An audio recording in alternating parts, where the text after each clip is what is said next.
lAT test is designed to check the overall ability of the arms to get into the top of the backswing. It's designed to check the flexion of the shoulders.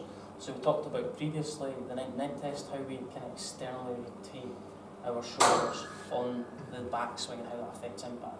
So now what we're going to do is we're going to talk you through this test and how you perform this test. So you see a lot of golfers who can't really perform this test because they've kind of got a tightness in their lats, which is kind of found just kind of below the shoulder, or you can also feel, if you can't perform this test, you've got a tightness in your shoulders. So what we're going to do is I'm going to kind of do this, I'm going to grab a wall and we're going to show you how to kind of do this test. A wall, drop the golf club, and what we're going to do is we're going to put our bum against the wall, we're going to put our heels against the wall, and the idea is we're going to try and get into, well, what we're going to do is we're going to put our bum against the wall, we're going to try and get into a squat position, almost in that position, Stephen.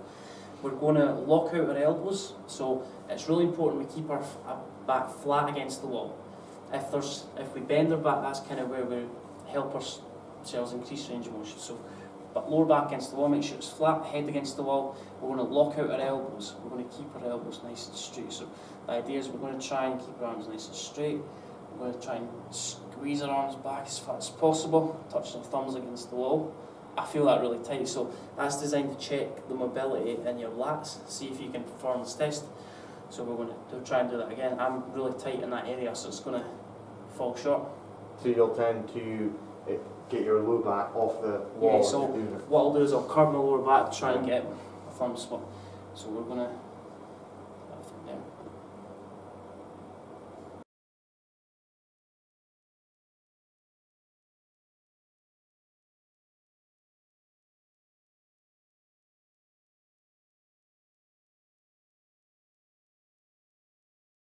What we're going to do, Stephen, is we're going to get your back flat against the wall, and we're going to try and squat down so we create a 90-degree angle in our knee and our leg. And the idea is, normally there shouldn't be a gap between, so you can use a golf club to see if there's any gap. And what we're going to do now is we're going to get you to lock out your elbows, and we're just going to try and keep our back flat, but we're going to try and get our thumbs to touch against the wall. So there's 4 ways you can check your performance with this. So what we're going to do now is we're going to check humerus, which is the elbow, and we're going to check the position of the humerus compared to your nose. So what we're going to do is we're going to get you into position. So if you were to kind of get into position where the humerus was forward from your nose, that's where you're kind of restricted. You can feel a tightness in your lats.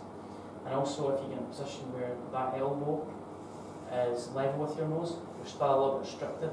But also if you get in a position where you're kind of not restricted, your elbow's kind of past your nose, that's where you kind of no restrictions in that. That's the lAT test. That's designed to check the shoulder flexion, how we actually physically get our arms into the top of the backswing. So we've got Stephen to perform the test. He's a lot more flexible than what I am. You put your lower back against the wall, make sure your lower back's flat. As I said, you can also cheat by curving your lower back or bending your arms forward or not locking up your elbows. It's really important. Get your lower back flat against the wall. So I mean, we almost want to imagine that, like, obviously a poor movement of the lower back would be when we extend. Yeah, like, so we almost want to imagine like we're trying to round our back and push it against the wall. Really. So it's almost as if you feel you're pushing your hips back. Yeah. So you get in a position where you're trying to push your hips back because you're bending your lower back. And you're trying to shorten your abs as much as you can. So it's important when you do this test to kind of engage the core, engage other parts of your body like your hip flexors to make sure you're doing the test properly. So we looked at kind of 4 ways to diagnose if you're doing that properly.